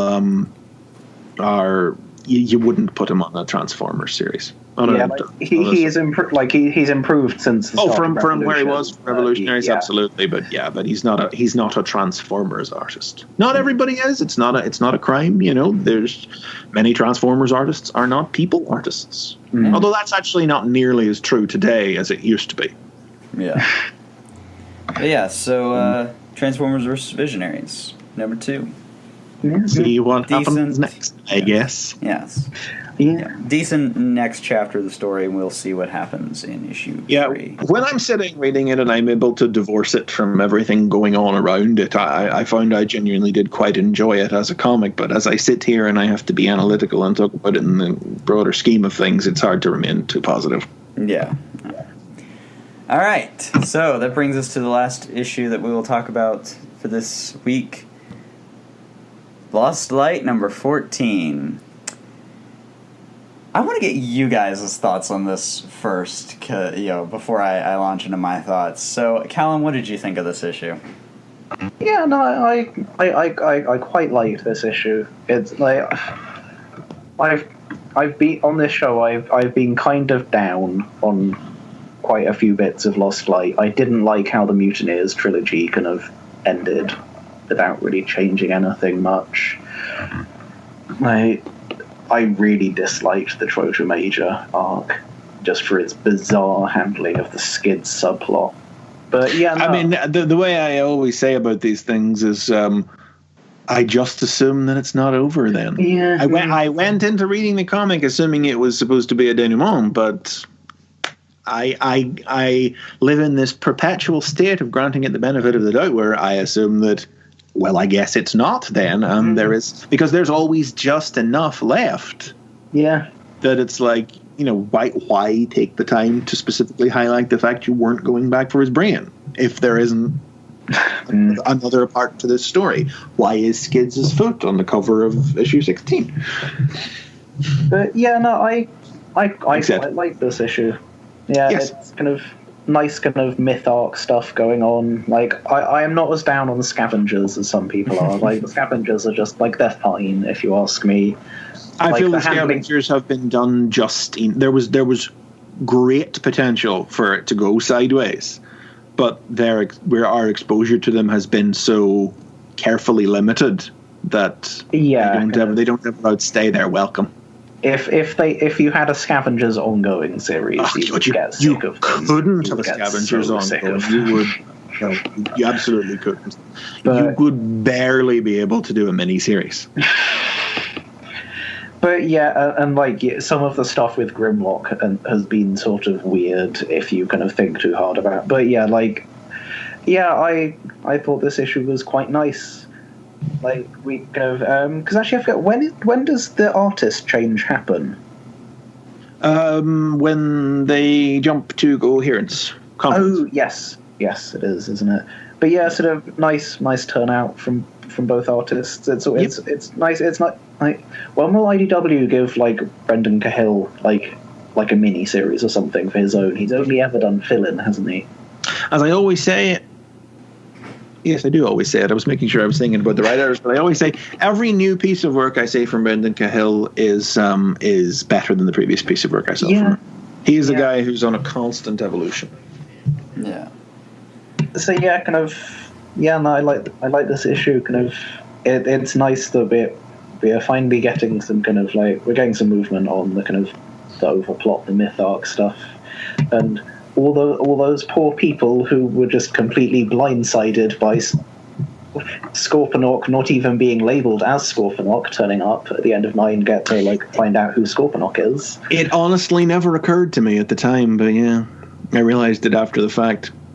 Yeah, like I remember kind of like going on to sort of like Twitter and stuff and Tumblr and stuff that sort of that afternoon and just seeing like endless people being like, "Who is this guy? I don't know who this person is." You truly do forget the gulf that there is when it comes to the readership of this book, because whenever you talk to them on forums, in broader spheres, when you see them on forums or when you see them at conventions. I'm talking about them as if there's some as if there's some kind of definable discrete group. But you know what I mean. When you see other fans and readers of More Than Meets the Eye and The Lost Light in these arenas where they're interacting with longer term fans, you do genuinely forget that Scorponok can rock up on the last page of a comic and these people will have no idea who the character is. It kind of. In hindsight, it kind of felt very weird that kind of Scorponok had not been dropped into kind of a flashback or something. Yeah, well like for instance, like look at when Overlord first appeared in the comic. In way back in issue 6, like he turns up on the last page, but because of the strong storytelling of that issue, you already know who Overlord is because. You have the Fortress Maximus flashback at the start of the comic, and then the specter of that looms over and informs everything else that happens in that issue. Yeah. So regardless of whether you've read Last Stand of the Wreckers, or whether you know Overlord from something else, or whether you've never heard of Overlord before you open the comic, it all still works. But that issue of Lost Light did actively, I'll say it did actively failed on that front. Yeah, it's odd because it's not like the series has had sort of a shortage of flashbacks. Like you could have even just like tossed him on like a view screen as just like a gladiator on TV. I mean, I figure it's because they wanted it to be a true surprise, and it was. But I do kind of wonder if because like after the fact, I did find myself thinking like, how did everyone not guess that it was Scorponok? Because like they find Grimlock on a spaceship full of weird experiments merging organic things and transformers, and Grimlock's there. As like I think everyone got fixated on the idea it was Shockwave and kind of. I was always shouting that down, especially after Dark Cybertron. But what about and I'm like, let go of the notion that the World Sweeper has anything to do with Shockwave. He's dead. It's been 5 years. Yeah, but it's and like there. Actually, I was gonna say there's a lot of footnotes in this issue, but like it's very odd that Scorponok and Grimlock have history as footnoted to monstrosity. Monstrosity, and not Dinobots. Yeah, yeah, that was. I mean, it's not wrong. No. But yeah. It's not what James Roberts was thinking about when he wrote this issue. Yeah. I mean, honestly, like the first thing when I think of the Grimlock Scorponok rivalry, the first thing that goes to my head is the Spotlight Grimlock. And maximum Dinobots, because that's kind of the significant story. Yeah. But, that's the thing. I go to that like Spotlight Grimlock specifically because like I got one of those like years back. I got one of those little like. It like collected 6 of the spotlights. You know the collection I'm talking about. Yeah. It like collected like Shockwave and Soundwave and Optimus and Grimlock and Ultra Magnus like in a like one little tiny thing. So and I read that like all the time when I was younger. But anyways, Chris, what were your general thoughts on this issue? No, I enjoyed this one. Yeah, I mean, I'd been looking forward to the issue since I could tell whenever it was 2 issues ago, whenever we had that Scavengers cutaway to Freyas and they stepped through the portal, that we were looking at the Scavengers blundering their way into the Myth Arc story again. But I didn't anticipate it being Agonizer on the other side of the portal, so it was nice to have that to be proven wrong out of the gate and not have the story go the way I thought it would. Well, I mean, it's this is one of those more than meets the eye issues where I always say more than I still call it more than meets the eye, but they fall into this trap sometimes whenever it comes to these moments where it's time for the plot to be explained. And I mean, when you have a line of dialogue in this issue you're missing all the exposition, that's where we are at the minute. And these, particularly, I always go back to Remain in Light, where the plot stopped for 3 issues and everyone stood around in a room and explained it to one another. Yeah. And it's never been that bad again. And they always find new and better ways to accomplish that. And this was a very good example of a lot of information is being given. And in fact, that's probably like when you have to write up a synopsis of this for the wiki, you have to take a look at the issue and go, what is the important information that needs to be conveyed here? It's the exposition. It's not the joke that the 2 characters share. That's the bit you leave out when you're writing up the synopsis. It manages to be entertaining and still have a lot of strong character interactions. And move things forward while still serving up a lot of new information as well, and it is that's the kind of issue that it is. It's an exposition issue. It's about giving you a lot of info. Like there's not a lot of movement from A to B in terms of where the characters go. The characters go from one room to essentially to a forest to another room, and that's their movement in the issue into a cell. But I think that what it does, it accomplishes very successfully and entertainingly. Yeah. And we will see now what the real trick is, where the payoff comes after you've spent all this time now connecting the dots for everybody, what happens next. Yeah. But actually, because thinking about the Myth Arc stuff, because kind of like we're all kind of touching on this the day it came out, but yeah, it does seem like there was some kind of change of plans with regards to the whole what's underneath the Quitus thing. Yeah, I think so, yeah. Because, it can't have been built to hide the magnificence. No, it doesn't make any sense. It doesn't work out. Well, and it's impossible to imagine what could have changed. Like, there's not. Yeah, that's just that's maybe one for a couple of years' time. Yeah. At a convention somewhere, we might get the real answer to that one. But yeah, it is. Like in 5 to 6 years' time, maybe we'll find out if Tarn was really always going to be Glitch. Stuff like that. Yeah. It is it's weird, or it does feel slightly weird to have kind of that we've gotten to this, so far into this series, and it is now suddenly hinging on a bunch of stuff from like the Asians. Yeah, it is surprising. The records. Yeah. Because this protect repel stuff, which is clearly this is a big part of the end game. It's almost entirely been confined to the scavenger stories, and in particular the prepare, confront, repel stuff. That I would have sworn that came in ages ago, but no, that was the issue 46. So 10 issues before More Than Meets the Eye ended. That's the first time we got that. Yeah. I mean, the only real sense of crossover, in fact, between the Scavengers encounters with the Grand Architect plot elements was the appearance of the Knight's hieroglyph on Luna 2. And the occasional discussions of it that our heroes have had in class. Besides that, the big moving parts of the Myth Arc have come in through the Scavengers stories.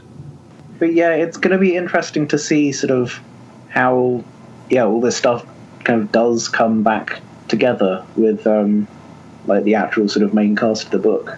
Because from that flash forward in Lost Light 1, clearly Grimlock is going to end up with clearly the main cast, if not the Scavengers.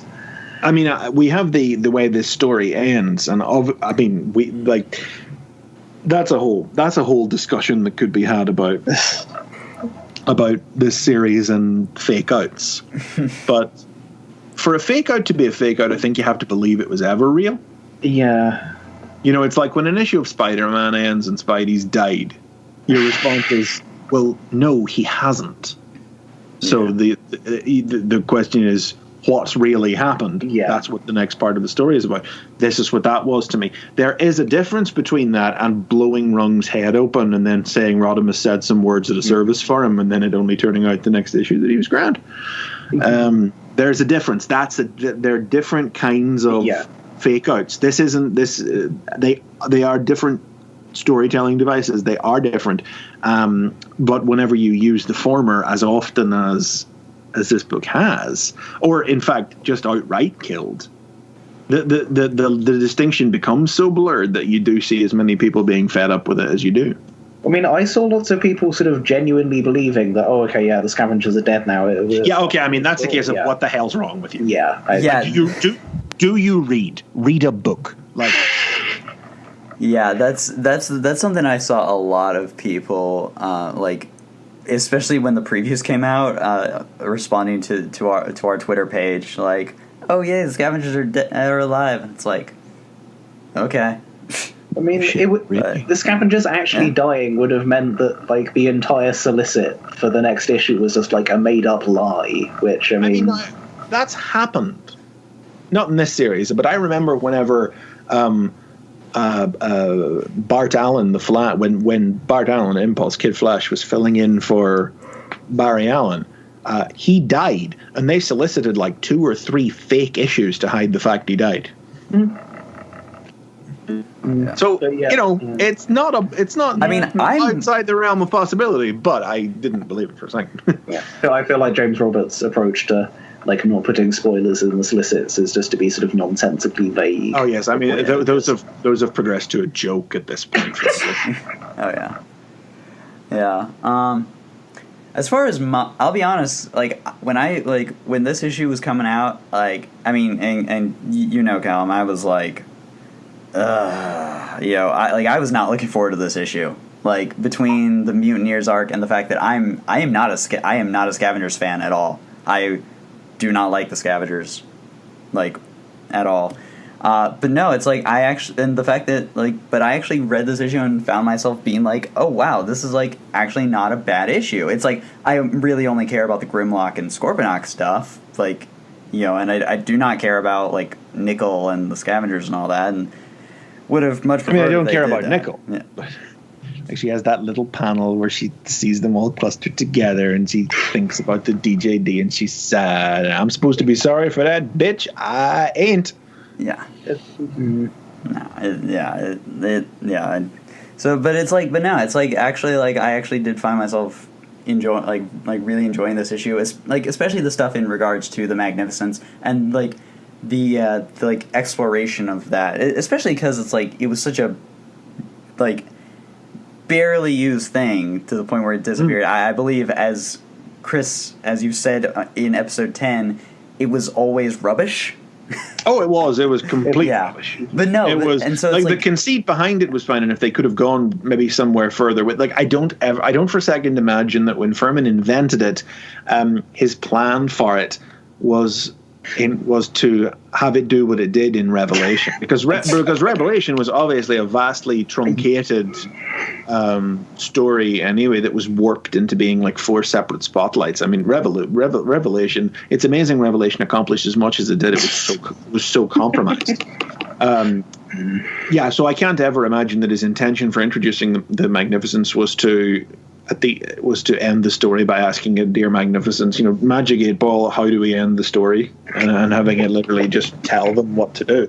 It was bad.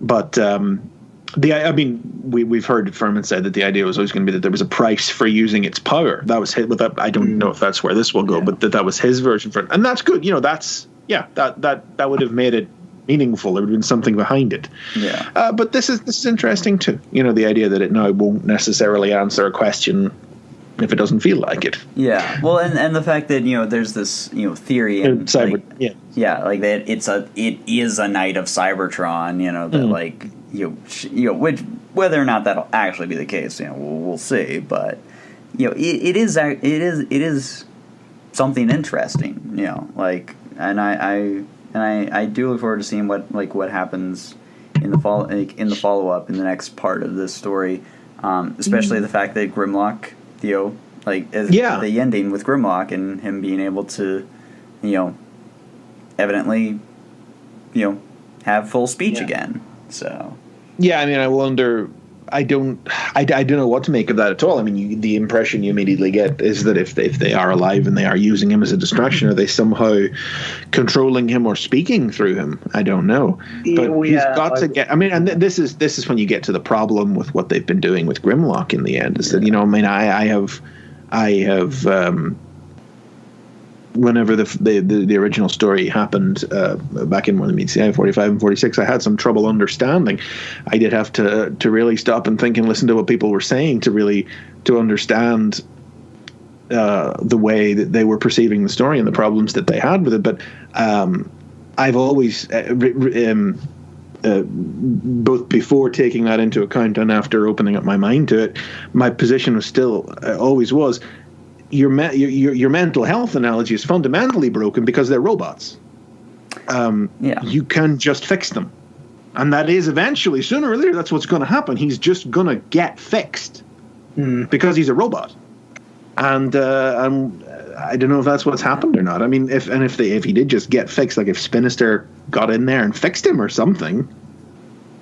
Yeah, it's odd because I guess it is possible that they are literally doing sort of they're doing what Revolutionaries were doing in issue 4, and literally they've got someone on a comlink speaking out for Grimlock. Possibly, but then that would also mean that Grimlock was in control of his body. Was in control of his self enough to actually be acting and moving in this way. Yeah, I don't know. As somebody pointed out, on the last page, Spinister, all you can see of Spinister is his torso and the arm we knew he'd already lost, so it's not clear how intact the rest of him is. So is it down to Spinister, or did Spinister fake it? Has Spinister surgically, carefully removed their limbs and such to make them look dismembered when they're actually fine, and he's able to put them back together? Did he do something? Was he able to? Because they make the point of saying that Spinister has never opened up Grimlock before. So is it the fact that now that he's finally got inside him, he's been able to see what's wrong with him and fix him because he's a robot? Yeah, no, that's very possible. Yeah, well, and any kind of, it kind of feeds back to the discussion we've had on cold construction before, and the fact that doing any sort of real world allegory is going to be inherently kind of the fact that they are robots. Yeah, because of just the nature. Because they're robots. It's the nature of the thing that the metaphor breaks down whenever you actually try to, if you try to apply any kind of technical in-universe thinking to it.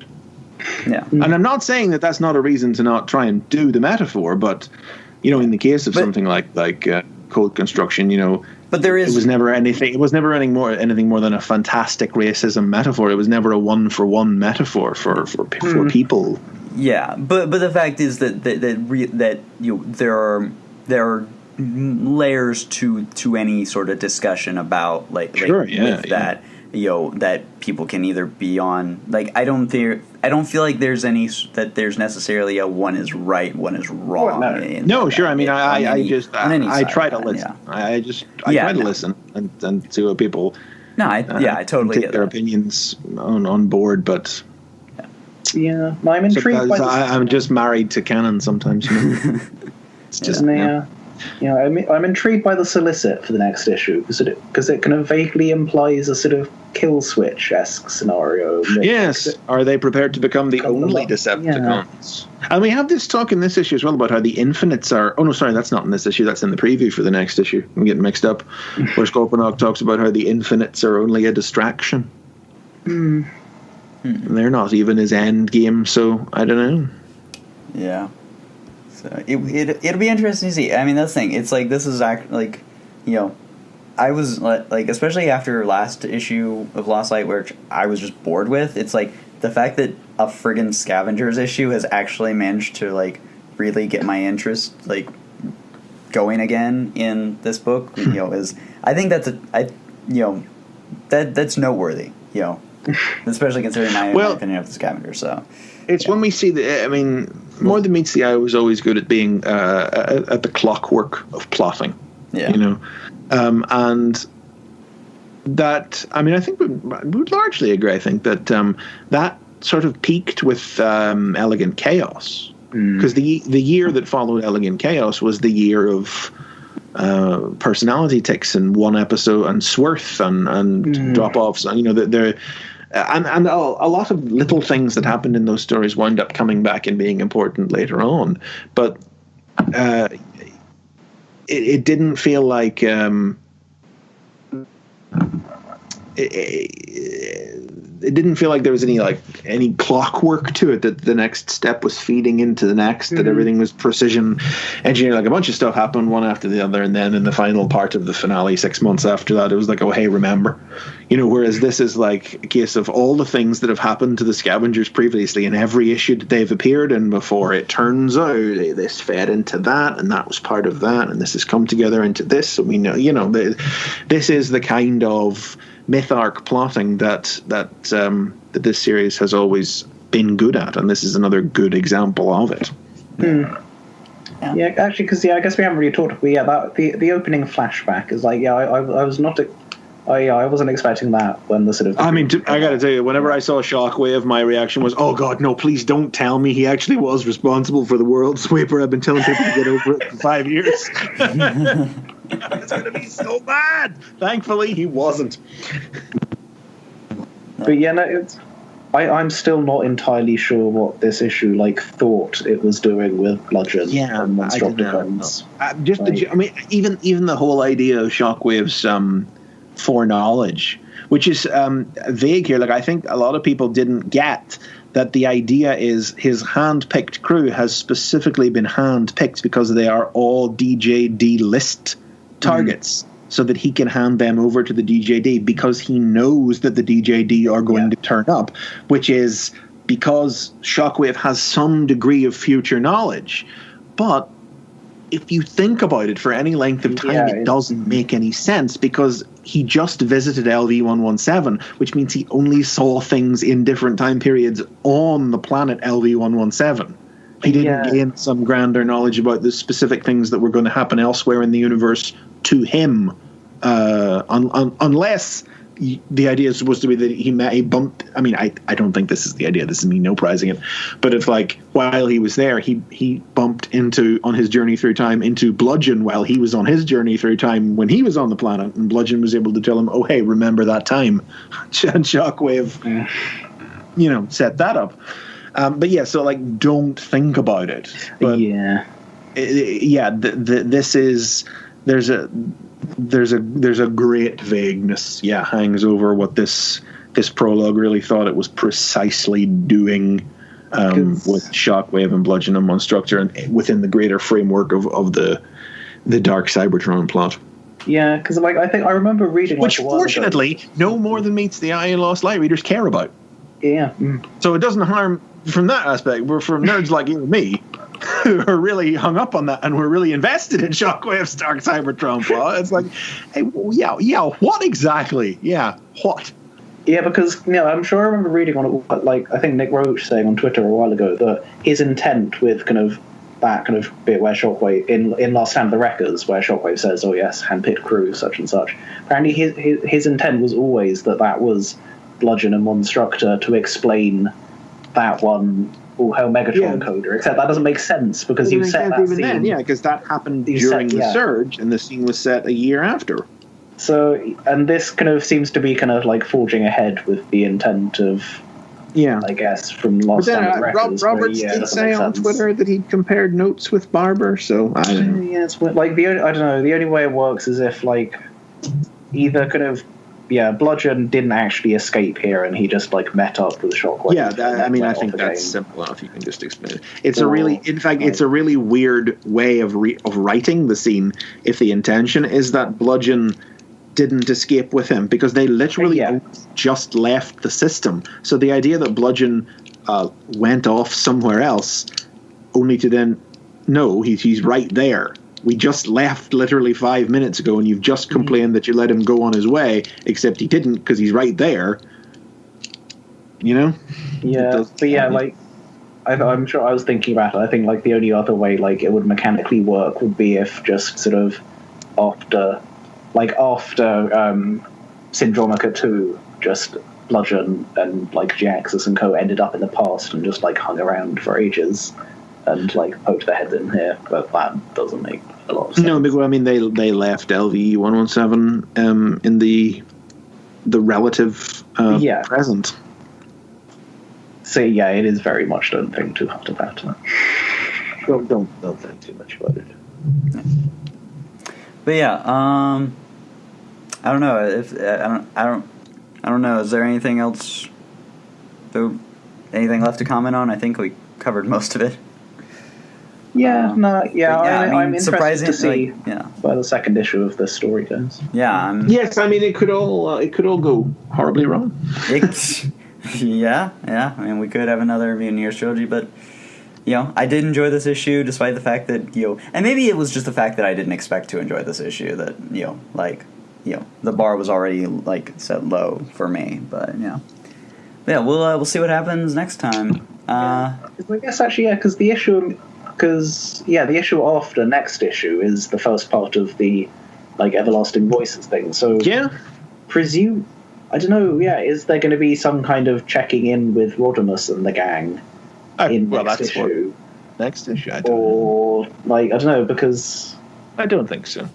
Because I guess the Everlasting Voices will just have to open with whatever it is that gets them from the end of 13 to like being in heaven, I guess. Well, I mean, I imagine it'll just unless they want to do a little time jump again, do a little dying of the light, where we kick things off and then flash back, and we find out whoever was talking through 10, because that is obviously what's going on. Somebody's talking through 10. Yeah. This is another dead Scavengers moment. Oh my God, 10 found his voice. 10 speaking in his... No. But so... No, it's not happening. Read a book. But so I think that will just about wrap it up for this issue, for this episode. I was about to say issue, but this is not a comic book, this is a podcast, and so we go by episodes. For this episode of Action and Adventure, thank you so much for listening. Thank you, Chris McFeely, for joining us on another 10 cycle episode. There's got to be a proper word for that, but I don't know what it is. I'm trying to think. Yes. Thanks very much for having me once again. Yeah, this was a fun. Honestly, it was a lot of fun to have you on. We'll who knows? Maybe we'll have you on again for episode 30. Maybe we'll have another guest on. We'll see what happens. I feel like I may have ranted a little bit on that, but I don't get to be on podcasts much these days. Yeah, so that's why you're here, is to bring your outsider perspective, because it gets boring after a while. Just man, Callum. I'm such a wild outsider, me. Thank you for coming on. Of course, check out. We'll do the whole plugs later, but check out his amazing series on YouTube, Transformers: The Basics, where he explains the basics for Transformers in a way that's interesting both for newcomers of the franchise and longtime fans like myself. You recently did a Beast Wars Uprising. Yes, Beast Wars Uprising was this week's. I don't know if if it will still be the newest episode when this episode of the podcast comes out, but hopefully this past weekend, yes, Beast Wars Uprising, that was one of our Patreon sponsored episodes, sponsored by Jim Sorensen himself in a very Jim Sorensen move. And next week then we've also got another Patreon sponsored one about Jetfire coming up. Next week's is going to be Jetfire, and I was a few minutes late to the start of the recording of this because I was just putting the finishing touches to it. And it's come together very nicely. I think that's going to be another very nice one. I'm very, very pleased with how that one's gone. So I hope everybody enjoys it when it goes up, and you'll be able to get early access to it through my Patreon as well, if you want to support. Yes. Meanwhile, of course, you can continue to follow Action and Adventure on. Let's see, we're on iTunes, we're on YouTube, we're on Google Play, we're on one other service that I'm blanking on the name of right now. But yeah, and of course we're hosted as always on allspark.com. We have fantastic hosts. We're really grateful to have a relationship with that website. As always, you can continue to follow us on Twitter at HasbroU Podcast. You can find us on Tumblr at HasbroUniversePodcast.tumblr.com. You can find us on our Libsyn page at HasbroUniverse.libsyn.com. And just a reminder, we are still taking submissions for our Hasbro Universe Ranked segment, where we are ranking every single story in the Hasbro Universe from the best to the worst. So if you have any stories that you want to submit them to our Twitter with the hashtag RankedSubmit. Submit them to our email at HasbroUniversepodcast@gmail.com. Or in our discussion thread on allspark.com. Chris, where can, aside from YouTube, from your YouTube channel and your Patreon, where can people find more of you on the internet? Well, I'm just at Chris McFeely pretty much everywhere, just the name on Twitter, Tumblr, Facebook, and the Allspark and the Wiki. Yeah. And that on YouTube as well. Search YouTube for my name or Transformers the Basics, or on my name on Patreon as well. Yeah. I'm just me everywhere. Give him your money. Make him talk about Transformers. I mean, more than you usually do, of course. Yeah, well, that's just the thing. Never let him know you do it for free. Callum, where can our listeners find more of you on the internet? I am all over the place under the username Jalaguy, Jala Guy, Twitter, Tumblr, Allspark, Wikis, such and such. Yeah, no, again, I'm simple. I was thinking the other day, I've been using this username for kind of approaching 15 years. Next year it'll be 15 years. That's so weird to me. I've been going by the username Jalaguy for over half of my life. That's so weird. Tell us about the origins of it. Jala is a Bionicle character. I created the username signing up for BC Power Bionicle forums in 2003, 2004. Yeah. And there you go. I'm kind of stuck with it. Yeah. See, that's the thing. If we ever if honestly, if the show ever just ends, me and Callum will probably just do a Bionicle podcast. But yeah, you can of course find me on Twitter at DanielAdkinsPRD. I don't really go by a username now. It's just generally Daniel Adkins. Not the most interesting or exciting name like Chris McFeely, or Callum Tozer, but I mean, I'm just still a dumb American. I can't imagine there's that many Daniel Adkins. Well, it's still a sort of. There was a comic book artist named Dan Adkins, back in the Silver Age. Fun fact. I was going to say not currently. You can't masquerade. No, he's dead now. Places. Okay. But as far as that goes, but yeah. Thank you so much for listening, and be sure to join us next time where we'll be talking about. Oh, we have to do next week's comics. Well, yeah. Well, next episode is just going to be Gem Dimensions 3, which we have bumped for space reasons this episode, and because there will otherwise be no books in next episode because IDW's shipping schedules are so weird. Yes. So get in those ranked submissions. The episode after that, there will be 5 books, all coming out the same day. What is it? It is all coming out the same day are Lost Light, Scarlett, everything we reviewed on this show, plus Optimus Prime. And Optimus Prime Annual. And the Annual, yeah. And Robin and the Micronauts. Yeah. So, yeah. Wait, no, hang on. Visionary. Wait, hang on. What else coming out? 28th, on the 28th, there's Optimus Prime 16. Optimus Transformers Annual. Mm-hmm. Lost Light 15. Visionaries 3. Yeah. And Robin and the Micronauts 3. Is not Scarlett? No, Scarlet Strike Force is first week of March. Right. Super. Busy week that week. I don't have a Basics episode scheduled for that Saturday. Everything works out. Mostly. Fortunately. Jeez. Chris, I do not envy your position, my friend. It's at times like this that I'm not sad about the idea of everything going away, let me tell you. Yeah. I thought the new year, when we were getting bumped down to 3 books, was when I was supposed to be able to finally going to be able to get to take it easy after having to do like 6 to 8 books every month at the height of First Strike. And now they just dump all of them out in 1 week instead. Yeah. Well, at least you don't sponsor have to me wrong. on Patreon. Good night, folks. Yeah, see ya. Bye. Introducing the Intruders, strong men from another world. The Intruder is the yellow me of G.I. Joe. There's Eagle-Eye G.I. Joe with moving eyes. The Intruder rushes Joe, but you can counter with Joe's Kung Fu grip, and you can make them battle. Imagine who's going to win. The Intruder is the yellow me of G.I. Joe. A quick flip, and you can make Joe get the Intruder right where you want him, but you can imagine they'll meet again. The Intruders, strong men from another world, and Eagle-Eye G.I. Joe with moving eyes, each sold separately.